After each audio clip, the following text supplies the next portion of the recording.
Saludos a los hermanos con la paz del Señor. Dios les bendiga a cada uno de ustedes. Me da gusto poder verles, poder ver a cada uno de todos.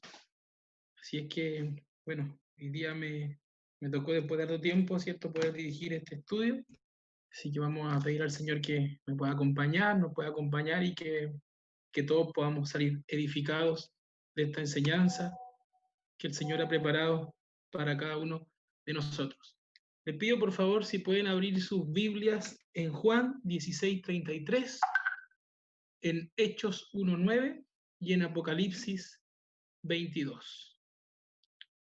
Juan 16:33, Apocalipsis 22 y Hechos de los Apóstoles 1:9. Quiero tratar, ¿cierto?, de enlazar estos tres versículos. Lo principal que tienen estos tres versículos, que son palabra del Señor Jesús, ¿cierto? Dichos por Él. Y dice así la palabra del Señor en Juan 16:33. Dice, estas cosas os he hablado para que en mí tengáis paz. En el mundo tendréis aflicción, pero confiad, porque yo he vencido al mundo. En Hechos 1:9 dice la palabra del Señor. Y habiendo dicho estas cosas, viéndolo ellos, fue alzado y le recibió una nube que le ocultó de sus ojos. Y el último versículo, ¿cierto?, en Apocalipsis 22, que es el fin, ¿cierto?, de este libro, escrito por hombres, pero inspirado por el Espíritu Santo. En el capítulo 22, en el versículo 13, dice, yo soy el alfa y la omega, el principio y el fin, el primero y el último. Bienaventurados los que lavan sus ropas para tener derecho al árbol de la vida y para entrar por las puertas de la ciudad. El 16 dice, yo Jesús he enviado a mi ángel para daros testimonio de estas cosas en la iglesia. Yo soy la raíz y el linaje de David, la estrella resplandeciente de la mañana. Y el espíritu y la esposa dicen, ven. Y el 20 dice, el que da testimonio de estas cosas dice, ciertamente vengo en breve. Amén. Sí, Señor, ven. Si analizamos estos tres versículos, vemos el primero en Juan 16:33, donde Jesús, ¿cierto?, da un mensaje de aliento, donde nos dice, no tengan problemas, no tengan dificultad, porque todo lo que ustedes están pasando, yo ya lo vencí. En Hechos 1:9 vemos la ascensión de Jesús, ¿cierto?, a preparar un lugar santo para su pueblo. Y en Apocalipsis 22 ya vemos la promesa del Señor. La promesa del Señor que un día, ¿cierto?, vamos a estar y a morar con Él, donde nuestro espíritu, ¿cierto?, nuestra alma, dice el Señor, basta de aflicción, basta de problemas, ven por tu pueblo. Queremos analizar estos tres versículos, ¿cierto?, que hablan cómo el Dios Todopoderoso, a través de este libro, ¿cierto?, a través de la Biblia, de su palabra, de este libro que yo creo, que usted cree, ¿cierto?, el Dios de los cielos tiene el control de lo más importante que nosotros tenemos en esta dimensión. Y lo más importante para un hombre no es el dinero, ¿cierto?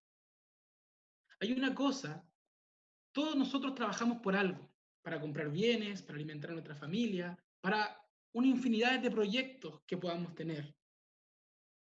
Pero nosotros cambiamos algo para que esa empresa, ¿cierto?, ese servicio público o esa institución, ¿cierto?, nos convenga, nos retribuya con un dinero. Nosotros damos algo a cambio.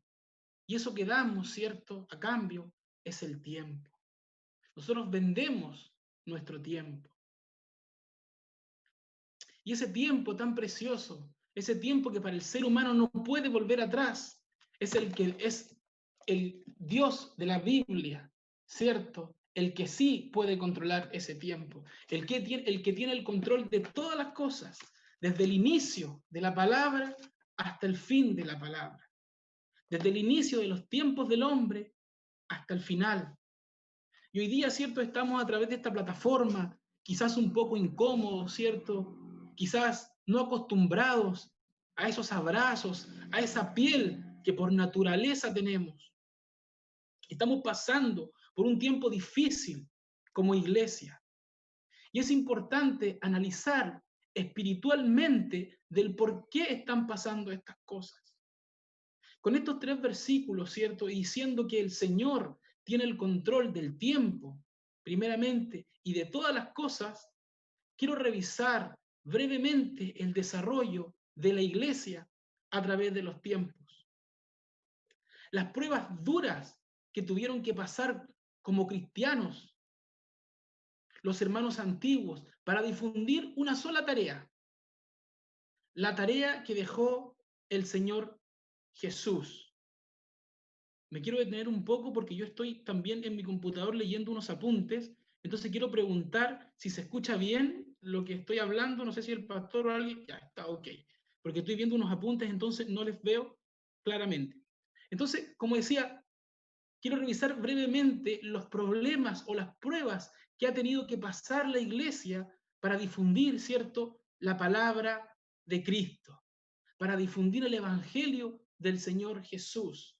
Si usted va al Nuevo Testamento, en Mateo 28 y en Marcos 16 lo puede anotar y lo puede revisar después, donde Jesús da una sola tarea y nos dice ir por el mundo, id por el mundo y hacer discípulos. Cada uno de nosotros tenemos que hacer discípulos, gente que copie de nuestro actuar, gente que copie de nuestra forma de ver y enfrentar la vida como cristianos. Sin duda no es una tarea menor, ni una tarea fácil, ¿cierto? Ser el ejemplo de los demás. Y es por eso que quiero en esta noche revisar cómo la iglesia fue pasando tremendas dificultades a través de los tiempos para que la palabra que usted tiene hoy día en sus manos pueda ser de beneficio para muchos. Revisábamos en Hechos 1:9 la ascensión de Jesús. Quise colocar este hecho, ¿cierto?, en este mensaje que titulé La supervivencia de la iglesia. Este primer capítulo de Hechos es importante y comienza con la ascensión de Cristo y continúa, ¿cierto?, con la formación de la iglesia primitiva a través de los apóstoles. Fueron ellos el fundamento del Evangelio del Señor, en el cual hoy nosotros creemos. Muchos me preguntan o se han preguntado o pueden encontrar en internet también si el ministerio apostólico hoy día es aplicable, si el ministerio apostólico es aplicable a los días de hoy. Dice la palabra de Dios en Efesios 4:11, lo puedo apuntar porque tengo que ir, cierto, brevemente porque tengo pocos minutos, que él mismo constituyó a algunos apóstoles, a otros maestros, ¿cierto?, a otros pastores para el perfeccionamiento de la obra de Dios. Sin embargo, el fundamento ya fue puesto, ya fue colocado el fundamento que fueron los apóstoles. Ellos fueron el fundamento de la iglesia. Ellos fueron el fundamento de la iglesia de Dios en la tierra. Y fue ese fundamento, esa doctrina, esa esa nueva enseñanza, ¿cierto?, que traía el Señor Jesús, o quizás no está bien dicho esa nueva, sino que esa nueva comprensión de la Escritura, que ya venía por siglos, ¿cierto?, a través del Génesis, de los profetas, esa nueva comprensión, esa comprensión nueva que traía Jesús, ¿cierto? Fueron ellos los que comenzaron con este fundamento y con esta nueva, ¿cierto?, forma de ver las cosas según las enseñanzas de Jesús. Hoy día nosotros tenemos que continuar esa obra, porque el fundamento ya fue puesto, el fundamento ya está. Nuestra labor es hoy día seguir levantando la obra, ¿cierto?, de Cristo. Y fue por ese fundamento, ¿cierto?, que la iglesia primitiva fue perseguida, primero por los judíos y después también por el imperio romano. Estos apóstoles, cierto, que solamente amaban las cosas y las enseñanzas que habían sido impartidas por su maestro, por Jesús, también fallaron. Y fallaron muchas veces cuando el maestro estaba con ellos. Podemos ver fácilmente el caso de Pedro, que estando con el mismo Dios, pasando mucho tiempo con Jesús, fue capaz de negarle 3 veces. Sin embargo, cierto, el mismo Pedro, una vez perfeccionado por el Espíritu Santo en el día de Pentecostés, se cumple la promesa en él. Y él fue, cierto, el fundamento, la piedra donde Jesús forma su iglesia. Con este ejemplo, cierto, podemos ver que muchas veces nosotros, como hermanos, en diferentes oportunidades, con nuestras actitudes, al igual que Pedro, negamos al Señor. Usted se va a preguntar, no, ¿cómo yo niego al Señor? Yo nunca digo al Señor, si yo cada vez que me preguntan, ¿cierto? Si soy cristiano o no, yo lo primero que digo, sí, yo soy cristiano. Yo le respondo, negamos al Señor con nuestras actitudes, negamos al Señor con la forma de actuar. Y esto lo vamos a ir revisando con la Biblia. Dice Gálatas que muchas de nuestras actitudes, ¿cierto?, son caracterizadas o son provocadas por los frutos de la carne. Y Gálatas 5:19 lo puede apuntar, ¿cierto?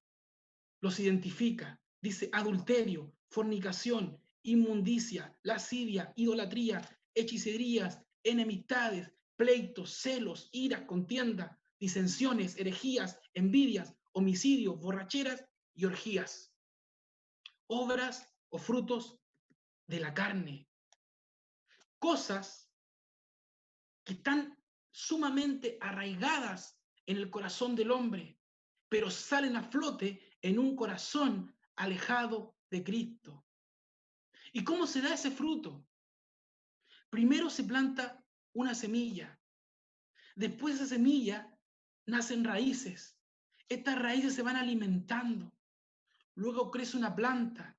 Dependiendo de la fuerza de esas raíces, ¿cierto? En su corazón crece un árbol. Y finalmente de ese árbol brota un fruto.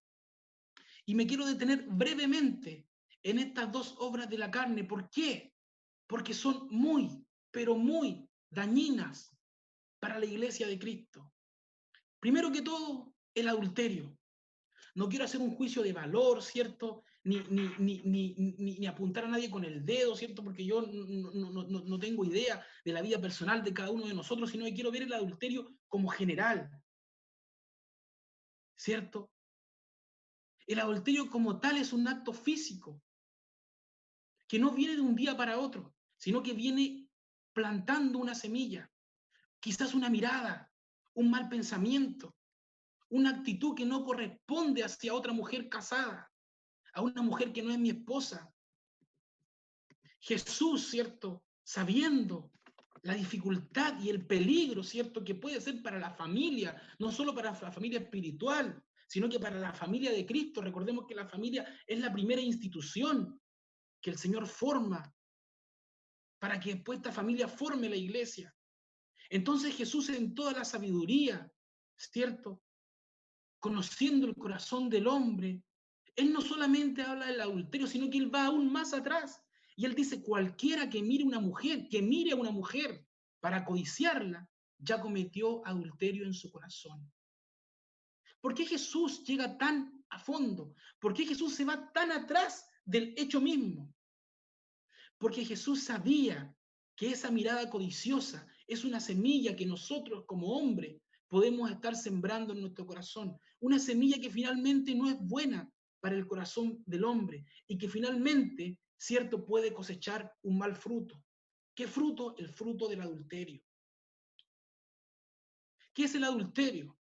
El adulterio es cuando un hombre casado, ¿cierto? Por las leyes civiles y por las leyes religiosas, ¿cierto? Que están en este libro, ¿cierto? Engaña primeramente a Dios, después a su familia, que es constituida por Dios, finalmente a su esposa y también a la iglesia. El adulterio separa a la familia primeramente, separa lo que Dios formó, el núcleo familiar. Después afecta, ¿cierto?, la familia espiritual que es la iglesia. Y es por eso que el Señor Jesús, con el fin de proteger a la iglesia, evita, ¿cierto?, trata de atacar no solamente el fruto, sino que va mucho, mucho, mucho más atrás y ataca drásticamente la semilla. Y te dice a ti, me dice a mí, hombre de Dios, cabeza de familia, sacerdote de tu hogar, limpia tu corazón. Señor, limpia nuestro corazón, porque sabemos que desde el comienzo de nuestra creación, nuestro corazón, Señor, se ha inclinado al mal. Desde el comienzo, ¿cierto?, de nuestra creación, nuestro corazón se ha inclinado hacia el mal. ¿Y cómo limpio ese corazón que viene defectuoso de fábrica? Voy a llegar a eso un poco más adelante. Me quiero detener también en las enemistades o en los pleitos. Enemistades, pleitos, celos, ira, contienda, disensiones. Es curioso que la mitad de las advertencias de Gálatas se basan en peleas, enemistades, pleitos, celos, iras, contiendas, peleas de nuevo, disensiones, ¿cierto? Que es la falta de acuerdo.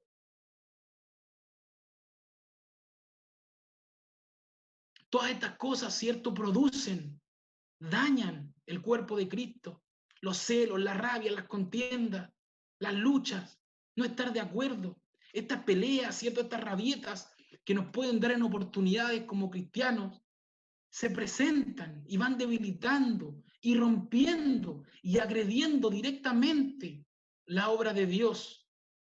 Es por eso, creo yo, que son nombradas tantas veces en el libro de Gálatas como advertencias malignas, como advertencias satánicas para nuestras vidas. ¿Hace cuánto tiempo que no saludo a mi hermano? ¿Hace cuánto tiempo, cierto, que tengo celos contra mi hermana? ¿Hace cuánto tiempo que quizás tengo rabia hacia mi pastor? ¿Hace cuánto tiempo, cierto, que no estoy de acuerdo con nada de lo que dice mi presbítero? No estoy de acuerdo con nada de lo que dice mi pastor. Raíces, ¿cierto?, que se van formando en el corazón del hombre. Raíces malignas que son plantadas en nuestro corazón. Que no solamente van a dar frutos, sino que van a dañar la obra del Señor si nosotros la seguimos alimentando. Y van directamente en contra del Señor Jesús. Entonces, finalmente, ¿con quién tenemos pleito? Finalmente, ¿con quién no estamos de acuerdo? Finalmente, ¿con quién tenemos contienda? Estamos teniendo pleitos, estamos teniendo desacuerdos y estamos teniendo contienda, ¿cierto?, directamente con el Señor Jesús al no obedecer, ¿cierto?, su mandato. Hace iglesia,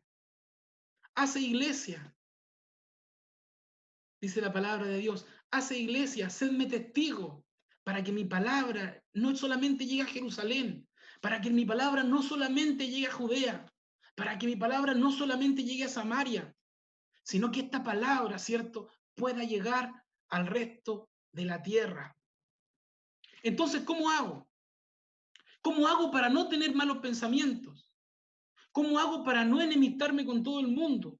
¿Cómo hago para no ser piedra de tropiezo para la obra de Dios? Y más importante aún, ¿cómo hago para ser útil en las manos del Dios que digo, en las manos del Dios que profeso, en las manos del Dios que digo y profeso amar? ¿Cómo hago, cierto, para retribuir de alguna forma el amor de Cristo en mi vida?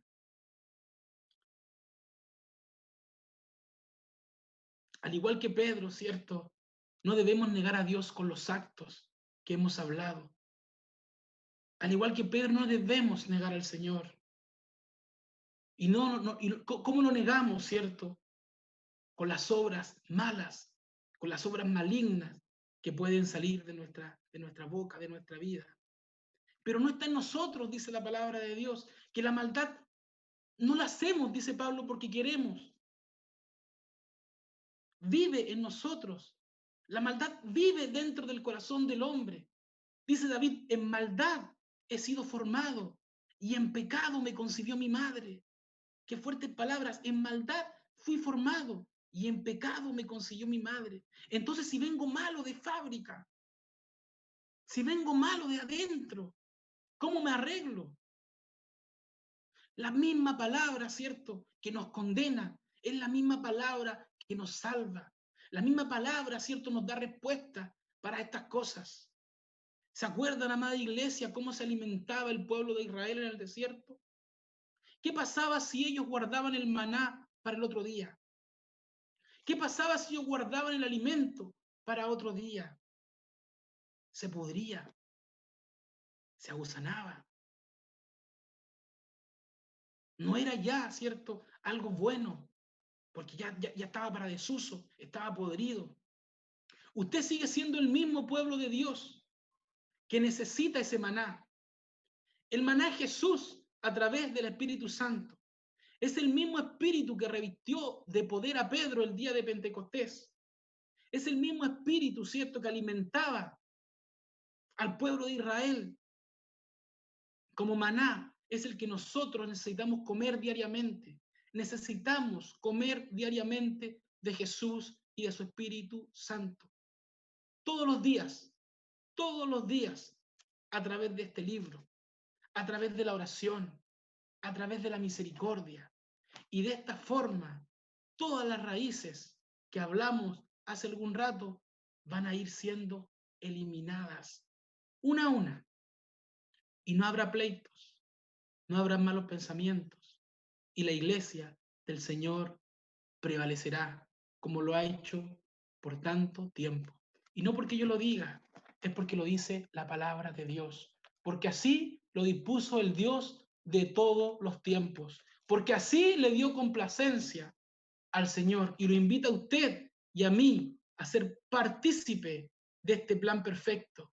Lo invita a ser partícipe de edificar junto a Jesús, junto a su Espíritu Santo, la obra que Él tiene, ¿cierto?, planificada a través de todos los tiempos. Esta misma iglesia que a través de los siglos, ¿cierto?, ha sufrido persecuciones, maltratos, humillaciones. Recuerde que todos los apóstoles fueron mártires, todos muertos. Jacobo murió decapitado. Pedro sufrió el martirio en Roma y fue crucificado cabeza abajo por Nerón. Andrés, al llegar de un viaje misionero en Mesopotamia, también fue crucificado. Marcos murió arrastrado, ¿cierto?, en Alejandría. Juan, el discípulo amado, enfrentó el martirio y fue hervido en aceite en la persecución en Roma. De ahí, ¿cierto?, arrancó milagrosamente y después fue nuevamente secuestrado y mandado a la isla de Patmos, donde pudo escribir el Apocalipsis. Felipe fue azotado y después crucificado en Asia Menor en el año 54 después de Cristo. Bartolomé, el primer ministro en India, tradujo el Evangelio al hindú. También murió crucificado por fanáticos idólatras. Tomás fue también, ¿cierto?, por sacerdotes paganos, atravesado con una lanza. Lucas, médico, ¿cierto?, fue colgado de un olivo. Mateo, también atravesado por una lanza. Santiago, crucificado. Simón, Matías, ¿cierto?, apedreado en Jerusalén. Y finalmente Pablo, ¿cierto?, en uno de sus viajes misioneros, fue capturado por orden, ¿cierto?, de Nerón y después fue decapitado. Y acá no murió la iglesia, sino que fueron necesarios, ¿cierto?, estos martirios para poner los cimientos y los fundamentos que nosotros hoy día gozamos. Fueron necesarios estos martirios para que la fe cristiana, ¿cierto?, se esparciera por todo el imperio y llegara hoy día a nuestras vidas. Si vemos la historia, ¿cierto?, los primeros 3 siglos, desde Hechos hacia adelante, la iglesia fue perseguida por los distintos emperadores, que gozó Roma. Nerón, por ejemplo, el peor de los emperadores, ¿cierto?, hacia los cristianos, persiguió brutalmente a los cristianos, los acusaba sin fundamentos. En el año 64, después un poco más adelante, del año 117 al 138, Adriano. Antonio Pío, del 138 al 161, fue la época que fue martirizado Policarpo, uno de los teólogos y padres de la iglesia, discípulo de Juan. Marco Aurelio, del 161 al 180, dice la historia, uno de los más sanguinarios después de Nerón. Miles de cristianos perseguidos, decapitados, arrojados a las fieras. Séptimo Severo, del 192 al 211, Maximino, del 235 al 238, Decio Trajano, del 249 al 251, y por último Diocleciano, del 284 al 305, 3 siglos de persecución y martirios, donde los cristianos tuvieron que esconderse en cavernas, en bosques, porque eran cruelmente quemados, asesinados, ¿cierto? Eran llevados a los circos y usados, ¿cierto?, como entretención para el pueblo mientras eran atacados por las bestias. Durante este tiempo, ¿cierto?, destacaron hombres que creían fielmente en su fe en el Señor. Hombres, ¿cierto?, que adoptaron para sí esta fe cristiana, para que hoy se pudiera dispersar por todo el mundo. Hombres que fueron martirizados horriblemente. Y solamente voy a hacer recuerdo a 3. Primero que todo, Ignacio de Antioquía. Ignacio, ¿cierto?, fue cruelmente tirado a los animales. Y él dice con gran orgullo, ¿cierto?, los animales se lanzan sobre mí. Vienen hordas de bestias, vengan, vengan, porque permítanme de una vez, ¿cierto?, estar con mi Salvador. Palabras de Policarpo, perdón, de Ignacio de Antioquía. Policarpo, otro devoto discípulo del apóstol Juan, un sacerdote de la iglesia de Esmirna, quemado vivo, ¿cierto?, por el emperador. Orígenes, un hombre ilustre de la iglesia antigua, llevó a muchos lugares el evangelio, escribió muchos libros con miles de copias, ¿cierto? Vivía en Alejandría, también sufrió uno de los peores, ¿cierto?, torturas, sufriendo, ¿cierto?, el martirio. Y finalmente, Agustín de Hipona, un sacerdote, ¿cierto?, de África del Norte, que llegó a ser conocido como el gran teólogo, ¿cierto?, de la iglesia primitiva. También cruelmente, ¿cierto?, sacrificado en esos tiempos donde la iglesia era perseguida. Y así pasó, ¿cierto?, en los comienzos de la iglesia, que fue perseguida incansablemente. ¿Y por qué estoy hablando de esto? ¿Por qué estoy hablando, ¿cierto?, que muchos hombres murieron por amor a la cruz de Dios? Hombres que dieron su vida por el Señor Jesús, siguiendo el ejemplo de aquel que dio su vida para poder limpiar de alguna manera la tuya. Aquel que teniéndolo todo fue despojado, humillado y martirizado. Primero que todos, ¿cierto? Primero que todos, solo por sembrar una semilla distinta, solo por sembrar una semilla que no traía una raíz aguzanada, una semilla que de cierta manera inclina el corazón del hombre hacia el bien, una semilla que su fruto es bondad, su fruto es mansedumbre, su fruto es templanza, su fruto es amor, dominio propio, fe. ¿Por qué la iglesia era perseguida desde esos tiempos? ¿Por hombres? ¿Porque al hombre se le ocurrió perseguir a la iglesia? No, mi hermano, eran planes satánicos. Planes satánicos. Aunque usted no vea todos los días al diablo, aunque usted no vea todos los días a Satanás, dice la palabra que trabaja incansablemente para frustrar los planes de la iglesia de Cristo. Muchos podemos decir que la pandemia que hoy día estamos viviendo fue creada en un laboratorio. Otros dicen, o dicen los medios, ¿cierto?, con mucho fundamento, que no, que pasó de un mercado chino, ¿cierto?, a través de los murciélagos hacia el hombre. Otros que es una bacteria, ¿cierto?, que reacciona con las antenas 5G y tantas teorías de conspiración que dan vuelta hoy día en la red por el coronavirus, ¿cierto? Y puede ser muchas de esas cosas. Yo no tengo toda la información acá en mis manos para poder aclararle eso, pero lo que no me cabe duda es que es otra arma más que está usando Satanás para que el pueblo de Dios no se reúna físicamente. Está impidiendo que muchos misioneros, ¿cierto?, viajen a distintas partes del mundo a entregar el mensaje de Jesús. Es un arma satánica, ¿cierto?, que de alguna manera impide que nosotros podamos alabarle libremente en la iglesia. Cómo extrañamos, ¿cierto?, cantar a todo pulmón, con las hermanas tocando el pandero, ¿cierto?, con el hermano Felipe en su guitarra. Cosas lindas que vivíamos en nuestra iglesia. Esta pandemia, ¿cierto?, que no solo trae este alejamiento físicamente del pueblo de Dios, sino que más allá también trae consigo muerte, hambre, pobreza. Pero al igual que en los tiempos antiguos, ¿cierto?, no tendrá efecto alguno para los planes de Dios en la vida del ser humano.